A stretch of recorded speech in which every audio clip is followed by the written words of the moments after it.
Good evening, everyone. Welcome to the fourth installment of IFL AMA series. My name is Ferris Wee, speaker for today's AMA session on legacy and future planning. What do I need to do? Essentially, what do you need to do? This webinar aims to equip you with principles to help you to make better financial decisions. In this case, legacy planning decisions. So any mention of industry, company, and reference to any products and services is solely for the purpose of illustration and application of concept. By the way, this AMA session is not a substitute for professional advice. You should consult a licensed professional or legal advisor before you make a decision to buy any products. Just one more point to note. As this webinar is dealing with legacy and future planning, which has to deal with death, terminal illness, and also assuming times when we lose our mental capacity. So it is very highly possible I may use words and phrases like suppose you and I have passed on, suppose you and I are in a terminal state, for example. Once again, it is purely for illustration purposes. I thought I should prepare you just in case, because this can be quite a sensitive topic to some of us. Legacy and future planning. Legacy planning ensures that your wealth and hard-earned money is preserved to support your family and future generations. The future planning also involves important healthcare options and decisions that you want to consider. Among here, these are common questions that people would have. We will address these questions in today's webinar. You will also have an opportunity to post your questions during the Q&A segment. You can post it in the Facebook, then my colleague will transfer it to Slido, which we will be using to address your questions. We're going to begin this segment with a Facebook Live poll. My colleague will be posting the poll very shortly, in fact, very soon in the Facebook. All right, so have you made your will? Have you made your will? I have made my will, so you put yes, okay? If you have not made your will, you put no. In a short while, my colleague will be sharing the results with me. Okay, as you are posting your results, I just want to let you know, I come across an article, actually the article code that is, they got a source from Sunday Times, and I thought that that's pretty interesting, so I'm going to mention this article. So once the result is out, my colleague will share it to me so that I can just share with you how many of you have made your will. So this article shows that they mentioned a poll, a similar poll that is conducted by STEP, S-T-E-P. STEP, by the way, stands for Society of Trust and Estate Professionals, a global association for professionals specializing in family inheritance and succession planning. Do you know what? The poll found that 56% of adult Singaporeans did not have a will. Close to 60% did not have a will. I wonder how many of you have made your will. So once my colleague shared the results, let me see whether is it the same? How many of you have made your will? Is it about 60% have not made your will? Wow, I just got to know that there are 20% of you has made your will. Well done. So the majority have not. I guess you may have your own reasons. Just to add something else about CPF board, right? Because CPF, there's also CPF nomination. So so what happens, right? The article mentioned that 40% generally has made their will. So, but for when it comes to CPF nomination, about 60% of members have not made their nomination. So what they are saying is only 40%. So now with online nomination, I believe maybe the statistics have improved. Okay, let's imagine right now, right? In a typical scenario, this is what happened. Suppose you and I are here now. We decided to conduct some form of legacy planning and future planning, right?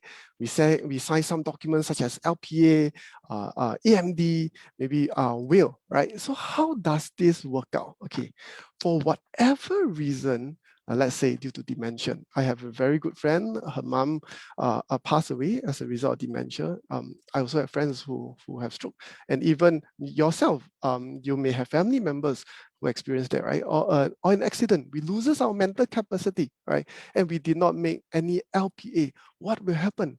our family members or next of kin will need to apply deputyship to the court. Okay, so what happens is it will usually take longer for the application to approve. And do you know that it is also costlier compared to if you have made a LPA, right? Should you have made one, of course, your donee will step in to make decisions based on the powers that you have granted him or her in the LPA. Okay, let's imagine right now your health took a turn on the worst, right? You become terminally ill. The AMD, Advanced Medical Directive, which you made, let's assume, right, can take effect as you do not want to be supported by any extraordinary life-sustaining treatment. Okay, just now I hesitate a little bit because I thought that I should let you know it is illegal, right? It is illegal for someone to ask you if you have made a AMD. In fact, the doctor is also not allowed to ask you. So let's say you are terminally ill. In order for him to find out, he has to search it in the registrar of AMD. So making AMD is completely a voluntary decision. It's entirely up to you, and nobody can force you to do that. In fact, it is a criminal offense. All right.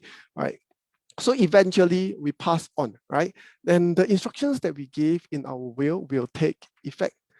But then there's also a big question would be, what happens if you do not have an estate plan?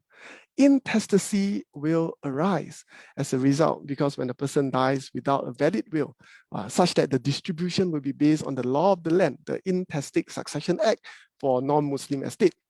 The distribution actually follows this table, right? For our Muslim friends, if there are any who are viewing this webinar, right, the distribution will be determined by the Muslim laws, right? The Muslim inheritance laws that is issued by the Siraya court, right? So imagine, right? Just imagine if this person, in fact, this afternoon, my colleague was having this session, and one of the lady, I think, was asking, say, imagine, right, if he has passed on, right? She has passed on. Does it all automatically go to the husband, right?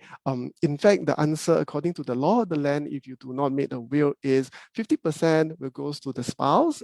Whether is it, if you are a wife, then goes to your husband. If your husband goes to your wife, right? 50% are shared to your parents, right? So in this scenario, let's say if the person has children, right, the parents will be excluded. So if you belong to this category, are you okay with this, right? All right. So then there's also the question on CPF nomination. So at the start, there's this question that that was reflected. Right? If you have a will, do you still need a CPF nomination? The answer is actually yes. Do you know why? Because your CPF savings are excluded from your estate and therefore cannot be covered under a will. So without a nomination, your CPF savings will be distributed by the PTO, which is the Public Trustee Office, to your beneficiaries, right? According to the intestacy, if you are non-Muslim, if you're Muslim, is according to the Muslim inheritance law. So as you can see the slide here, there are three types of CPF. Cash, which is the default, can be done online, can be done in CPF office. You can even do it in the comfort of your own home, as long as you have two witnesses, right? And enhanced CPF nomination form. Right, which for this case you have to do it at the CPF office. Okay, so what is special about enhanced CPF nomination is it allows you to distribute your CPF monies to your nominee CPF account.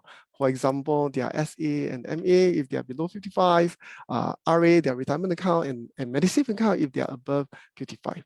Then, if you have a special needs child, there's a special needs savings scheme. Okay, so in short, it's called SNSS.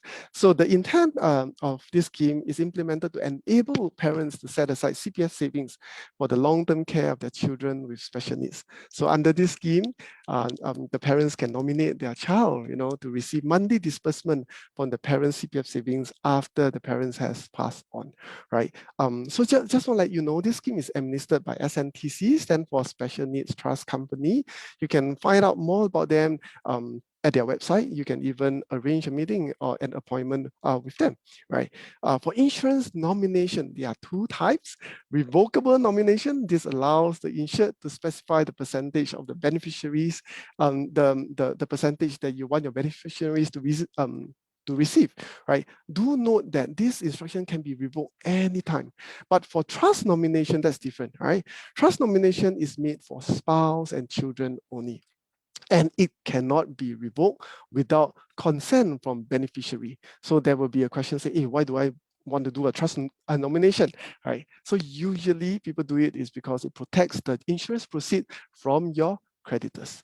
Then there's also the big questions that quite a number of people, they often ask, what's the difference, right, between LPA, AMD, and ACP? Okay, I want to let you know that ACP, Advanced Care Plan 2, AMD, and as well as LPA, Lasting Power of Attorney, they are different tools, but they are complementary in helping your loved one in the event that you loses your mental capacity. So the LPA appoints a legal donee to look after your financial and personal welfare on your behalf. Such matters may include, where you live, where you should live, your daily lifestyle, healthcare decisions, so on and so forth. But bearing in mind AMD, please take note, AMD only applies if you are terminally ill and on life-sustaining treatment. Okay, in such cases, the AMD help us to do what? To avoid unnecessarily prolonging our dying process. So how about ACP, right? Some of you may be asking. Okay, so ACP help us to discuss and document matters related to your healthcare.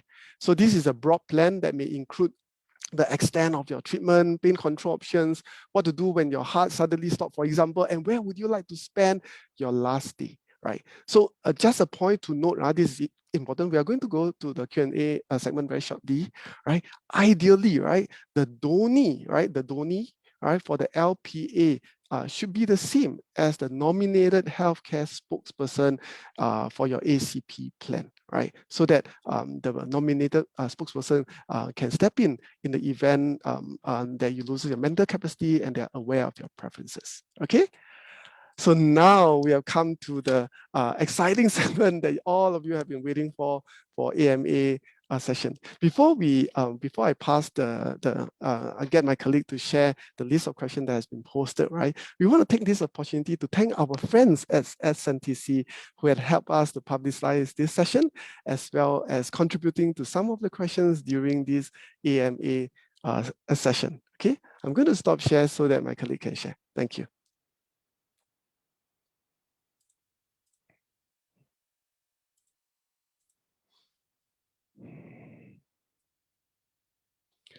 Okay, let me take a drink first before I continue.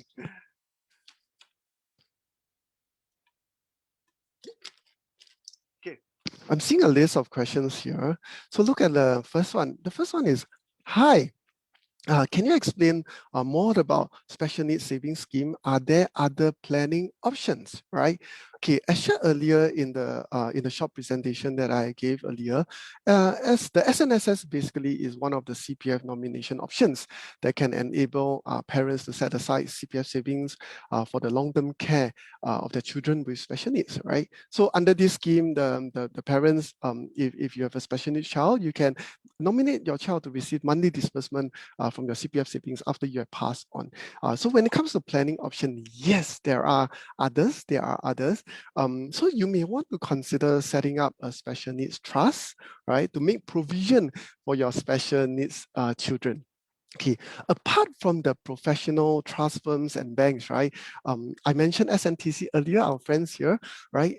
You may want to contact them to find out more about setting up a special needs trust. Why is that so? As far as I know that they are the only non-profit trust company in Singapore that is jointly supported by MSF and NCSS, right? And their fees are highly subsidized, such that they provide affordable trust services to parents of children with special needs. So I would strongly encourage them to strongly encourage you to contact them. Okay, so of course there's also the worry, right? What happens, when you pass on? So some of you are worried that there's not enough money. There's so much there's just so much you have in your CPF savings to support your child, right? So you can also consider seriously buying a life insurance. By the way, you know that we are not associated with any financial institution, but this is a very powerful instrument that you can consider, such that when you pass on, the insurance proceeds can be channeled right into this trust to provide for your special needs children. Okay, this provision, what you can do is you can actually specify them in your will. So for specifics, once again, I encourage you to contact SNTC to find out more about it. Another thing you may want to consider is to appoint a deputy for your child, right? So what is a deputy? A deputy is basically somebody who is appointed by the court to make decisions on your child's behalf, personal welfare, property and affairs on your behalf, on your child's behalf, right? So this will ensure that the future care for your child is arranged in the event that if you're passed on or if you loses your mental capacity. So I hope that's helpful, right? Let's look at the next question. This is very interesting. This person was saying that my mom is interested in advanced care planning. Must the children be present to do this? Okay, the answer actually is yes and no. Why yes and no? If you are the nominated healthcare spokesperson, yes, you need to be present, right? No, if you're not. Okay, but ideally, right? Ideally, the nominated healthcare spokesperson should be at least 21 years old. So if you know your mom well, that would be best, then you will be the nominated healthcare spokesperson, because usually it's a family member or a close friend. But most importantly, is must be willing to speak up for your mom goals and values on her behalf. And the other criteria will be someone that she can trust, that will act in her best interest to share with the doctors, about the care that your mom would like to receive should she loses her mental capacity. And of course, this person must be able to handle stressful situation, because in this kind of scenario, it can be quite stressful. So essentially, right, being a nominated healthcare spokesperson for ACP speaks for your mom when she don't have the capacity to decide for herself and to communicate her wishes, right? Just to give you a snapshot of some of the decisions that that may be involved. For example, pain control options, right? When her heart suddenly stopped. Just now earlier, I think I mentioned that before. And where would she like to be cared for? Where would she like to spend her last day? Is it at the hospital? Is it at home, or things like that? Okay. So this is a very good question. Thanks for your question. Okay. My parents have done their will recently, right? Do you recommend they registered the wills with the will registry? Yeah. For this question, yes, I highly recommend that they registered their wills in the will registry. Because why? In the event that when the need arises, right, the location of the wills can be found, because we may keep in somewhere and we forgot about it, right? Okay, so what you need to know is the will registry does not keep the physical copy of the will. Neither do they keep the contents of the will. They only keep information such as the details of the will, the details of the person making the will. So for example, your parents, right? They are the testator, the date of the will, the details of the person who drew up the will, for example, the lawyer, and the details where the will is held. So they do not keep a copy of the actual of the will, right? So with that, okay, let's see, right? So the next question is, thanks again for your question. The next question, what are the considerations in nominating a minor as a beneficiary under CPF nomination? Well, for this question, I guess different people may have reasons of their own. So I thought that this is quite a tough one, but why don't I share from my own context now? Okay, I have a child who is who's going to be 5 this year. He's a minor, right? So, so truth be told, I just be very open to you. I did not nominate him when I did my nomination, as I felt that my spouse will be able to handle and manage the monies better, right? Okay, so let's suppose in another scenario, a couple, their marriage is on the rocks, right? And their children are minors. So for this case, I'm not so sure if they will be comfortable nominating all their CPF monies to their spouse, right? In that case, they may want to nominate to their children based on their preferences, right? So after all, just for your information, if in the event if they are passed on, they are nominated to their children, right? The CPF monies will be placed in trust by the public trustee office until they are 18 years old. But of course, if they have not made any CPF nomination, it will held in trust until 21 years old. Okay. Thanks for your question. I saw that there's a very interesting question here. It says that my ideal plan is for my younger kid to stay in the property until 25 years old. While my elder son gets to inherit the property and he can sell the house. Can I state this in his will, right? Well, his or her will, right? Okay, the answer is yes, you can state it in your will. In fact, you can include this as an instruction in your will by crafting or including this clause on testamentary trust, right? With your stipulated conditions in your will. So just bear in mind, right? Just bear in mind that this is legally binding. It is important for you to set up the trust agreement correctly. So I would strongly recommend that you approach a professional, a legal counsel who is proficient in setting up a trust structure. All right. So what's a trust basically is a legal relationship in which a person, or it can be an institution or company, right? The trustee, right? The trustee who is responsible for holding and managing the assets for the benefit of your child, right? Okay. So the question I think is related. It says that who will make sure my elder son doesn't kick his sibling out, right, and still sell the house, right? This is absolutely right. But bearing in mind that a testamentary trust is legally binding, so your elder son cannot just kick the sibling out and sell the house just like that, right? Okay, one way to set it up is that's the reason why I highly recommend you approach a professional and a legal counsel who is able to advise you in this matter. You don't set it up in such a way that the trustee is your elder son. If your trustee is your elder son, then maybe he may kick the sibling out. So that's the reason why I'm like what I shared in the beginning of the webinar, that this should not be a substitute for professional advice. You should always seek a professional counsel from your legal counsel, from a lawyer, or from a licensed professional, right? Okay.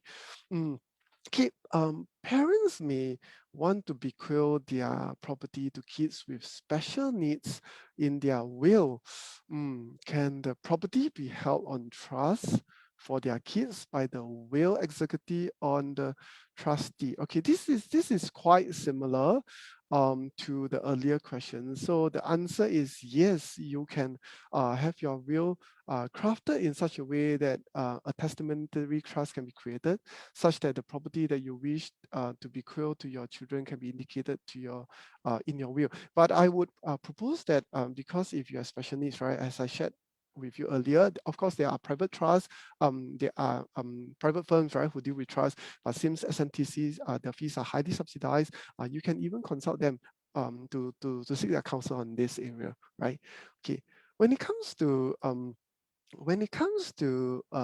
the other part, which is there a difference in treatment between HDB owned property versus private property? Okay, so I'm assuming that this question is relating to the trust question, right? So what happens here is both HDB owned property and private properties can be held on trust. Can be held trust, but I think it's best that you check with a lawyer, a professional, right? But for the creation of trust over a HDB property will requires an approval from HDB.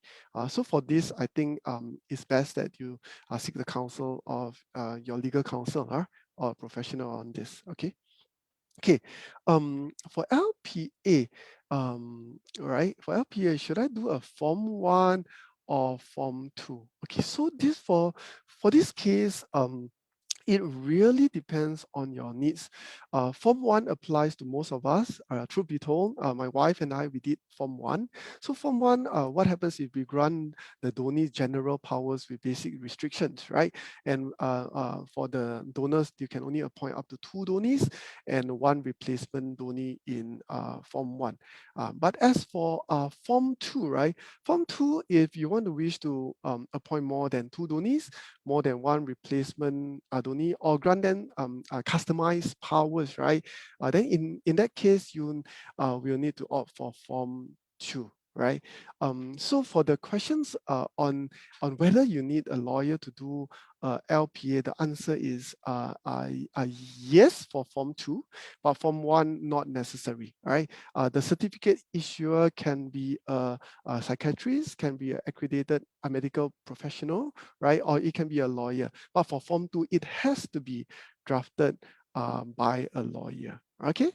Okay, so the next question is pretty interesting. It says that my spouse and I have both done my will. Bulk of our assets are also held under a joint name. Is there still a need to do LPA? The answer would be yes, yes. Okay, because why is that so? The wills kick in is when death kicks in, but the LPA kicks in when there's mental capacity. So of course, I know that both of your assets are under joint, right? So maybe let me share with you something. Okay, so there's also a common question is, I have joint account, or then do I still need a will, right? So generally it depends on your needs when it comes to will. But for LPA, there's a chance that either one of you or both of you may lose your mental capacity. So once again, although my assets some of my assets are jointly owned by my wife, with my wife, we also have both. I have a will. She has not done a will yet, but both of us we have LPA. But in the context of a will, right? That's something that I thought is pretty tricky. So I thought I want to cover this. So for example, if you do not have a lot of assets, of course, they are not covered by all these instruments like joint, right? Like joint tenancy, joint accounts or things like that. So maybe it is not necessary for you to have a will. For this is for those people who don't have a will, which I know that for the person who is asking, you have a will, because if the person is okay with the distribution based on intestate succession act. However, if the assets are not covered by this instrument, for those of you who has not have a will, I also encourage you to really consider, because you want to decide how your estate is going to be distributed, whether you want to appoint a guardian. So for the questioner who posed this question, I'm not sure if you have children. If you have children, I trust that you have also appointed a guardian, in your will, right? So the main idea is you want to avoid delays in the distribution and dispute among your families. And for LPA is for you don't need to step in, when you loses the mental capacity, because you never know, right? Okay, how do I make an online CPF nomination? Will the nominee know how much CPF monies are left? Okay. So how do you make an online CPF nomination? As long as you have a SingPass, of course, your two witnesses needs to have a SingPass as well, right? But your nominees will not know how much you have. So basically, it's the same process as a hard copy, or even when you make the CPF nomination form, right? It's just that for this case is your witnesses and yourself make this nomination digitally using the SingPass. Okay. Okay, so let's look at the next question. They talk about how do adult children approach this topic with their elderly parents without making them feel that we are after their money. This is a question that is very close to a lot of our heart. Sometimes for me, this is also a question that I'm concerned about my family, but not really after their money, but is so that things are smooth, right? I think that the posture is important. And to tell you honestly, I'm not sure if my parents is watching this webinar. I strongly encourage them to make a will. And my siblings knows about it. So one of the ways to do about it, right, is to involve all the siblings. So I have been very open. I mean, my sibling knows that I have been very open, even my sister-in-law, and says that, to talk about this, and hopefully they are willing to do it. But of course, this one we can't force them, right? But if they were to make it, then things will be smoother. There's no ambiguity. So I feel for you, because I also face that struggle. So I think the posture of love, the posture of taking a genuine interest in them, just caring for them, I think hopefully it will move them. Okay, yeah. Yeah. So the next one, if we nominate a minor for our CPF, do they receive the money after we pass on, or when we reach a legal age? I'm not sure if you have heard me mention earlier, when you made a CPF nomination, right, should you pass on, it will be held in trust until by the public trustee office until 18 years old, right? It's not 21, right? 21 is if you have not made for unnominated CPF monies, then it's until 21 years old. Okay, yeah. Okay, can Muslim write a will? Yes, Muslim can write a will. Okay, but I just want to let you know that I'm not proficient in the Muslim law, but from what I do know is Muslim can prepare a will for 1/3 of their estate to be distributed outside Fara'id, right? Which is the Muslim inheritance law, right? The other 2/3 will have to be distributed according to Fara'id. But in the absence of a will, if you're Muslim, 100% of the wealth will be distributed according to Fara'i. Okay. Just something additional for my friend here, for these viewers or whoever is asking, right? Thanks for your question. I just want to let you know that there are other forms of estate transfer tools if you would like to use it to distribute to your beneficiaries. So for example, these are tools that takes precedence over the Muslim inheritance law, like joint accounts, right? The joint tenancy, the CPF nomination, right? And also the insurance nominations. If in doubt, right? If in doubt, you can find your legal counsel who specialize in Muslim law. Okay. Okay. My mom has little financial assets in her name. HDB is joint tenancy with you, right? Does she need a will? So technically, I think if she have little assets, right?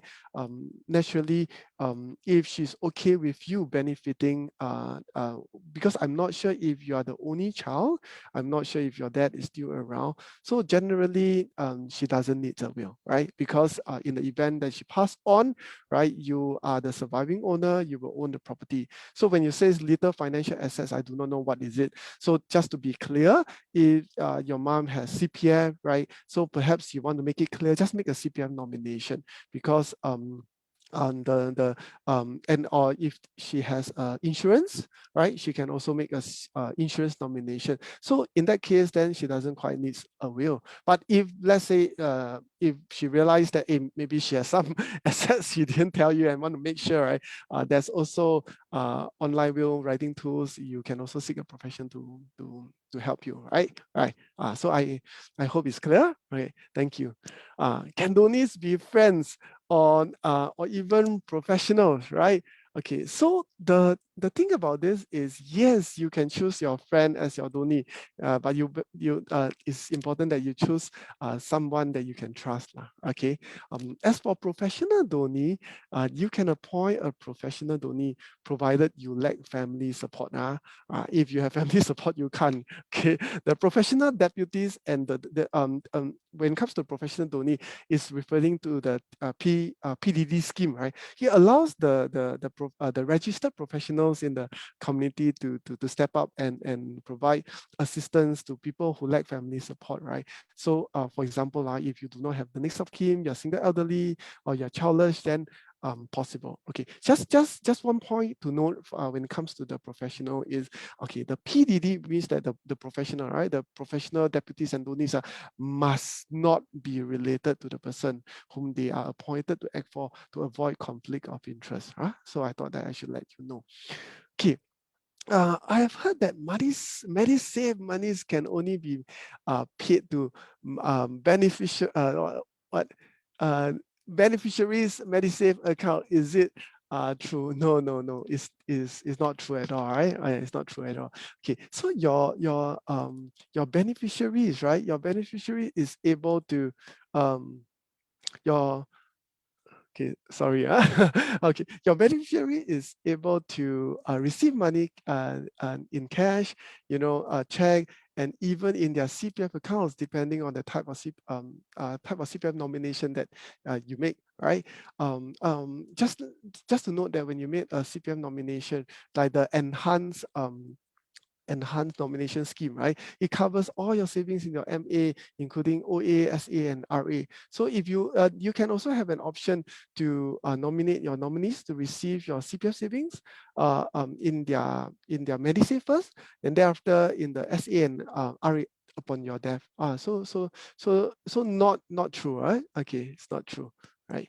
Okay, so now let me see. How do I plan for my will in terms several what if situations, such as if I pass alone or when me and my spouse has passed on together? Okay, so this is a very tricky question, and it's true, right? These days we often travel together, right? We often take the bus, the plane or whatever. But of course, with COVID now, we don't fly so often now. So it's possible, right? So how should you plan your will? So in such situation, right?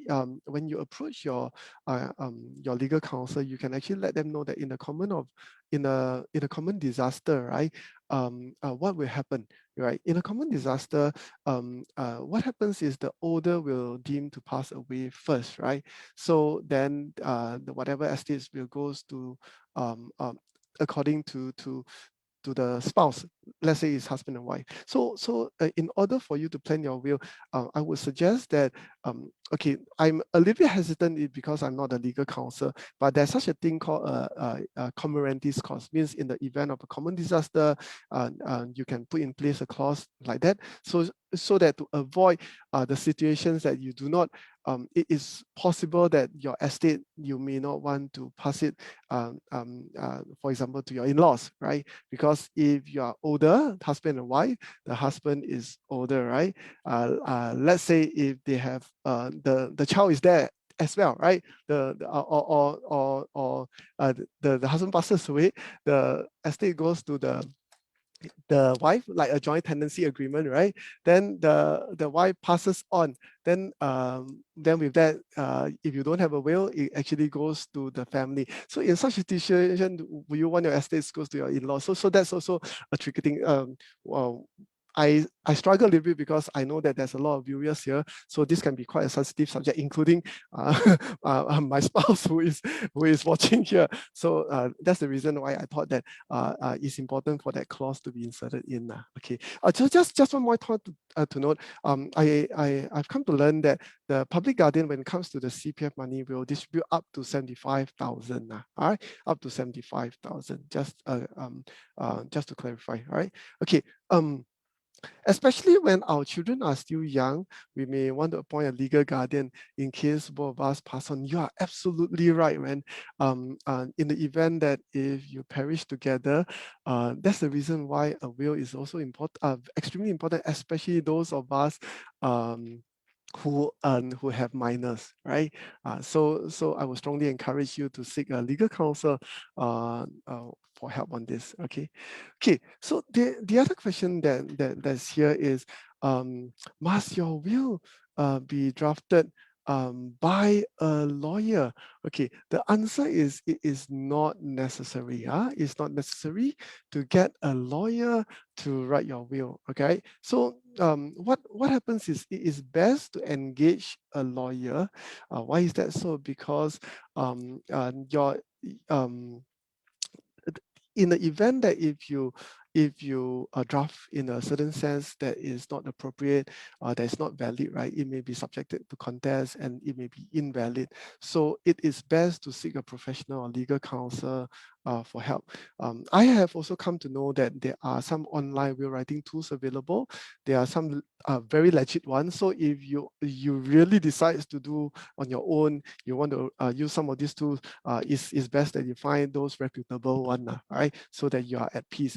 But if to set your mind at peace and your heart at peace, I would strongly suggest that you seek professional help, as a will that is inappropriate drafted may cause distress, delays, and also be subjected to contest. In worst case, it may even be invalid. right? Okay, can an executor be beneficiary, right? The answer is yes, the executor can also be beneficiary. In fact, it is best that your executor be one of the beneficiary because he or she has a vested interest in this. So to maybe to share a little bit, so that of course there's different ways of drafting. So bearing in mind that when you select your executor, you want to select somebody that is younger than you are, right? You don't end up select somebody that's older than you, because in the event that you pass on, then you may not have your will may not be valid, you know. So you want to put in place maybe a contingent executor, right? Like what I did is open secret. Like I have named, let's say, my spouse to be executor. Then if my spouse don't want to do or what, I have another person to step in. All right. So if you want, you can consider that having a contingent executor as well. Right. Okay. Uh, LPA donors, can they be joined? What happens when um, one is unable to perform? Okay, so yes, the LPA when it comes to the donees, right, it can be joined. Okay, but the tricky part is when what happens when one is unable to perform. So why I want to emphasize this point is because there are two options here, right? One is jointly and the other one is jointly and severally. Okay, so I thought that I want to make it clear. I'm just thinking, right? How should I make it clear so that the viewers here is familiar? Okay, so supposedly, right? You choose jointly. So what does jointly means? Jointly means A and B has to act together. Okay, jointly and severally means either or. A and B, A can act, B can also act. Okay, so for jointly, right? Okay, let's say in the event that A cannot act, means that one cannot act, right? If you have a replacement donee, right? The donee C will take over as the donee to act for the donor. I'm not sure if you are clear. So A and B, right? A cannot act. Actually, they cannot act anymore, right? So there's a C, a person C, right? When there's a replacement, the replacement donee C will come and take over. But for jointly and severally, it's different, huh? Okay, A and B jointly and severally, so either or, right? So you have a replacement donee C. A cannot act, right? What happens is C will take over and as A. So become C and B will act as jointly and severally, right? So this is something that I hope it's clear. And by the way, I think that there are also common, there's this question about digital, right? Because CPF, there's a digital, you can submit digitally. So for LPA, can you submit digitally? Okay, the question now is no, currently no. In future, I'm not sure. Maybe, right? Maybe they will also move towards digital, right? But for LPA, you would have a digital soft copy, but the digital soft copy is meant for transaction with third parties. So I thought I just want to make that clear, right? For those of you who may want to ask. Okay, maybe I ask I share with you one common questions that people may ask, because now we talk about LPA, then perhaps I talk about a little bit about will, because just now that earlier that there was a questions on whether they should register in the will registry, right? I thought that the question is very good, but let's put a step further. So then where should you keep your will? You know, what if your executors cannot find it? Well, your executor cannot find it, of course, they can check in the will registry. So when it comes to keeping your will, for those of you, I know that there's 20%, only 20% here has written your will, right? For those 20%, as well as the rest who wants to write your will, right? When it comes to keeping your original will, I just want to let you know that safety is the most important consideration in deciding where to keep your will, right? So it has to be kept in a safe place where it cannot be easily tampered with or destroyed, right? What most people do is you keep at home, so I just want to let you know that this may not be wise. Do you know why? Because as your will can be easily misplaced, it can be tampered with, it can also be accidentally be destroyed. For example, I have a helper, right? Some of you have a helper. Your helper may throw away without your knowledge. So just want to let you know that some of the options that you can consider is to have a will custody, but of course, will custody costs money, but it is still cheaper as compared to if you deposit in a financial institution. That's also another thing that you can consider. So the other thing is one of the participants here has actually shared to register the information at the will registry, right? Okay, thanks so much for your question. Yeah, maybe let me see, right? Wow. So oh, my two friends has two kids. She's struggling with her estate wishes because she doesn't. Wow. So this is a tough one, right? This is a tough one. My friend has two kids. She's struggling with her estate wishes because she doesn't want to prefer one child over another. How do you deal with unequal inheritance? Okay, this is the questions I think your friend has to answer because I'm not sure because different one of us has different consideration.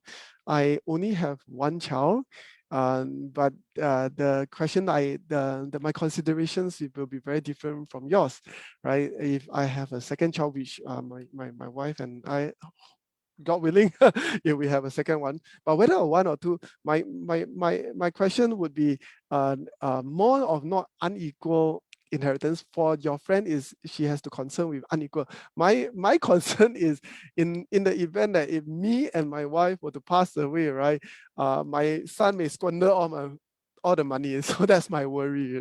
So of course, and that's the reason why financial literacy is important, and also perhaps the educating them, right? So I'm sorry to say that it's tough for me to share with you how to deal with unequal inheritance because different one of us we have different considerations, right? Yeah. Okay. The other question would be, can my executor be a non-Singaporean? The answer is yes, but there's something deeper that you need to consider. So if it's a non-Singaporean, is this executor supposedly, if you were to pass on, right, is he going to be in Singapore? I presume that you are Singaporean. So if your friend, right, or if your executive is abroad, whether they are Singaporean or non-Singaporean, is especially if they have migrated or whatever, then it's very tough for them to fly over to administer your estate, right? So that's the reason why earlier I shared about having a contingent executor would be an important consideration. In the event that your main executor cannot step in, at least your the once they the main one they relinquish, right? The contingent one can step in. So the answer to your question would be yes. Okay. Okay. Well, what if the will and insurance nomination is not the same because we forget conflicting? So how? Well, this one is very true, right? So when the insurance nomination, what happens here is the insurance company will execute the instructions of the instrument that they receive at the point of time. So, for example, if you have made the insurance nomination that you want to give to A, right? But your will, for example, you want to give to B, right? So your insurance company will will actually execute based on giving to A.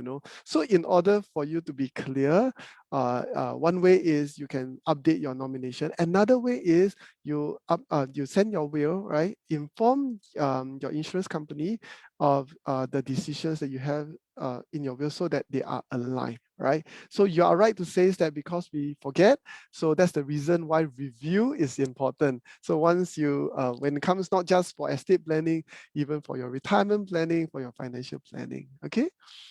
Okay, if we make an irrevocable nomination. How can I change it if circumstances are different? Okay, sorry to say is that that's the reason when you make a irrevocable nomination, you need to be very clear, because once you make a irrevocable, right? What does that word means? Very hard to revoke, right? Your nominees must be willing. So I would say is that it's extremely tough unless your nominees are willing to change it. So for this question, you can actually speak to your insurance advisor or insurance company about it. I believe the answer is similar, but to be clear, you can check with them. I think it's extremely tough for you to revoke it, right? To change it, right? Okay, my son became a US citizen recently.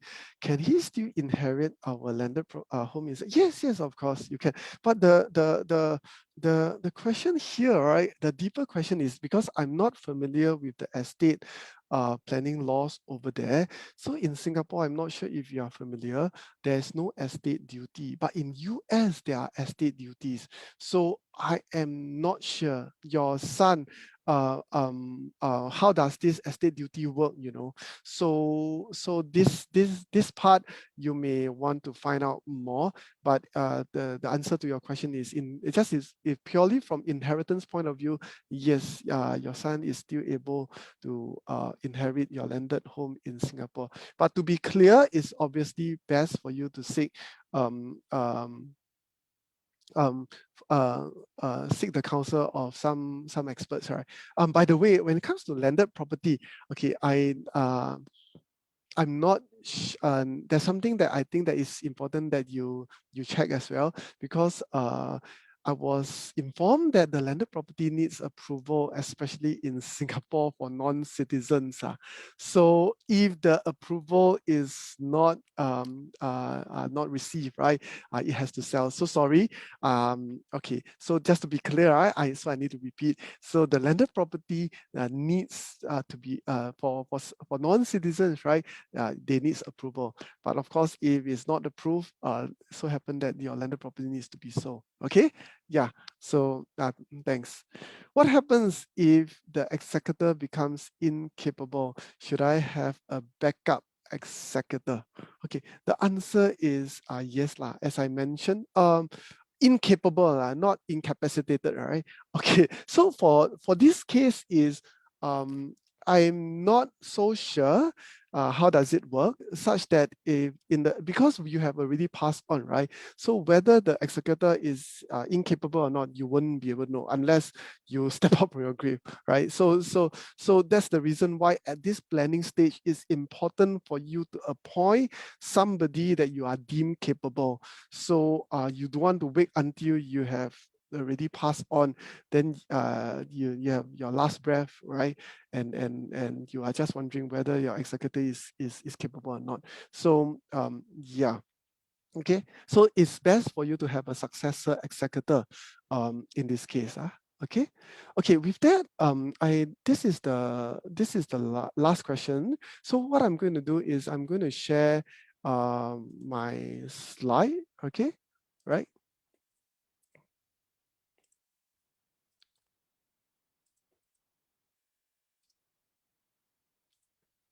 Okay, so thanks very much for participating and for contributing to your questions, right? To the list of questions. Okay, we have posted some useful links for your references. These references are from MoneySense, the links are MoneySense, IFL, Institute for Financial Literacy, CPF, Public Trustee Office, Law Society of Singapore. So there's a wealth of information that you can find out and you can learn more about it. All right. So for instance, right, if you still want to find more about AMD, ACP, and LPA, you can check out the website at MOH, AIC, as well as OPG respectively. Right. We trust that you find today's session helpful. Okay, so of course, some of you may have more questions, right? You may email us at our email address, ifl@spe.sg, or leave us a message at our website. Okay, just to let you know, for those of us, those of you who are viewing, if you are working with a company, you're from the HR, and you are keen to engage us, we do not just conduct estate planning talks, we conduct a wealth of other topics as well, from money management to retirement planning, financial planning, risk management, so on and so forth. You can contact us. We are happy to send our trainers down to conduct the talks and workshops for you. Right now, I know that is COVID times, right? We also conduct online. So we offer both online as well as face-to-face sessions, right? Okay.